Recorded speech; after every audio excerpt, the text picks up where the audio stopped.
Hello viewers, welcome back to my channel.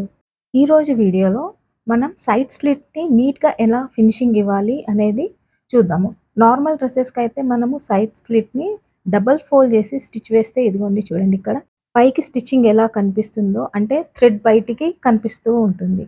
కానీ కొన్ని costly dresses and fabric sheer fabric ఇలా netted fabric కానీ, organza fabric కానీ side స్లిట్‌ని నీట్ ఫినిషింగ్ ఇవ్వాలంటే లోపలి వైపుకు హెమ్మింగ్ చేయాలి. ఇక్కడ నేను చేశాను చూడండి. హెమ్మింగ్ లోపలి వైపుకి చేశాను. అండ్ దీన్ని హెమ్మింగ్ చేయడానికి చాలా టైం పడుతుంది.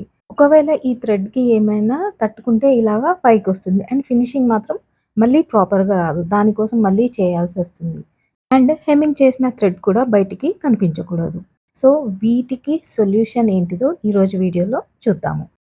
అండ్ నేనెలాగో ఇలాంటి యూజ్‌ఫుల్ వీడియోస్ చేస్తూనే ఉంటాను కాబట్టి, ఎవరైతే ఇంకా నా ఛానల్‌ని సబ్స్క్రైబ్ చేసుకోలేదో, ప్లీజ్ సబ్స్క్రైబ్ చేసి అందరికీ షేర్ చేయండి. ఓకే. ఇప్పుడు వీడియోలో వెళ్ళిపోదాము. ఇక్కడ కనిపిస్తున్న ఈ డ్రెస్‌కే మనము సైడ్ స్లిట్‌ని స్టిచ్ చేయాలి. సో, నేను ఆల్రెడీ బాడీ ఫిట్టింగ్ చేసేసి పెట్టేశాను. అండ్ దీనికి సైడ్ స్లిట్‌ని ఇప్పుడు స్టిచ్ చేయడం స్టార్ట్ చేద్దాము.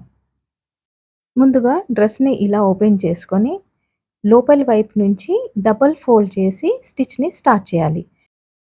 ఇక్కడ చూస్తున్నాం కదా! అలాగనే. అయితే ఇక్కడే అసలైన పాయింట్ అన్నమాట. మనం రెగ్యులర్‌గా ఎడ్జ్‌లో స్టిచ్ వేస్తాము. కానీ ఇక్కడ మాత్రము మధ్యలో ఇక్కడ చూయిస్తున్న పాయింట్ డౌట్ ఉంటే ఇలా మధ్యలో మార్క్ పెట్టుకొని, ఆ మార్కింగ్ దగ్గర నుంచి స్టిచ్‌ని స్టార్ట్ చేయాలి.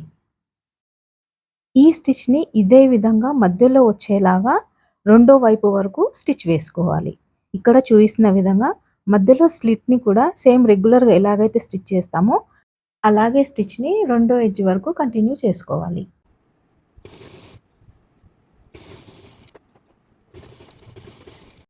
సో, ఇక్కడ చూడండి మనకు ఈ విధంగా స్టిచ్ అనేది కనిపిస్తుంది.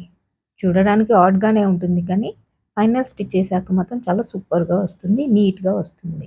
సో, అది ఎలాగనేది ఇక్కడ చూద్దాం. చూడండి, ఒక ఎడ్జ్ దగ్గర నుంచి లైనింగ్‌ని బయట వైపుకి అంటే రైట్ సైడ్‌కి ఓపెన్ చేసుకోవాలి. అండ్ ఏదైతే డబుల్ ఫోల్డ్ ఉందో దాన్ని కూడా లెఫ్ట్ సైడ్‌కి కింద వైపు వచ్చేలాగా ఫోల్డ్ చేసి, ఇక్కడ కనిపిస్తున్న ఎడ్జ్ దగ్గర నుంచి స్టిచ్‌ని స్టార్ట్ చేయాలి. లైనింగ్ మీద నుంచి ఫోల్డ్ అయిన పార్ట్ మీదకి స్టిచ్‌ని వేసుకోవాలనమాట. ఈ స్టిచ్‌ని ఇలాగనే కంటిన్యూ చేస్తూ పై వైపుకి రావాలి.